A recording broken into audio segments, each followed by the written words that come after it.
বন্ধুরা, তোমরা সবাই কেমন আছো? আমি খুব ভালো আছি, তাই চলে আসলাম তোমাদের সামনে আরও একটা নতুন রেসিপি নিয়ে।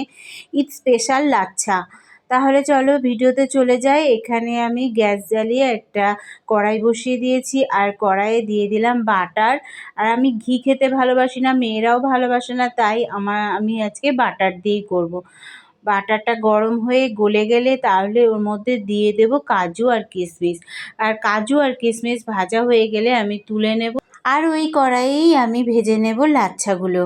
আর লাচ্ছা আমি নিয়েছি রঙিন লাচ্ছা, কিন্তু ভাজে না, কিন্তু আমি একটু ভেজে নেব।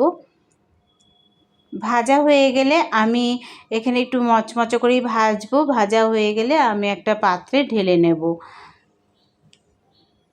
এই রেসিপিটা দারুণ সুস্বাদু হয় খেতে, তোমরাও একবার বাড়িতে ট্রাই করো, দারুণ টেস্টি হয়।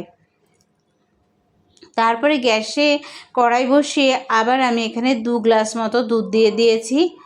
2 গ্লাস দুধ দিয়ে যখন দুধটা খুব ভালোভাবে ফুটে উঠবে, তখন আমি দিয়ে দেব চিনি। পরিমাণ মতো চিনি দিয়ে দেব, আর চিনি দিয়ে ভালো করে ফুটিয়ে দুধটাকে ক্ষীরের মতন করে নিতে হবে।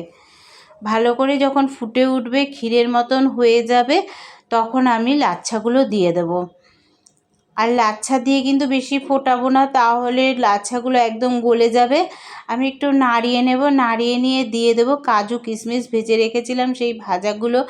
আর 2 মিনিট মতো আমি একটু নাড়িয়ে নিয়ে আমি 2 মিনিট মতো একটু ঢেকে রেখে দেবো, গ্যাস বন্ধ করে ঢেকে রেখে দেবো।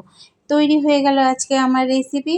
আর ওপর দিয়ে আমি দেখো বাদাম গুঁড়ো করে রেখেছিলাম, বাদাম গুঁড়ো করে রেখেছিলাম, বাদাম ছড়িয়ে দিলাম। এটা অপশনাল, তোমরা দিতেও পারো, নাও দিতে পারো। আর কতগুলো কাঠবাদাম আমি এখানে কুচিয়ে রেখেছিলাম, সেগুলোও দিয়ে দিলাম। তোমাদের যদি আমার ভিডিওটি ভালো লাগে তাহলে একটা লাইক, কমেন্ট, শেয়ার করে দিও। আজকের মতো টাটা বন্ধুরা।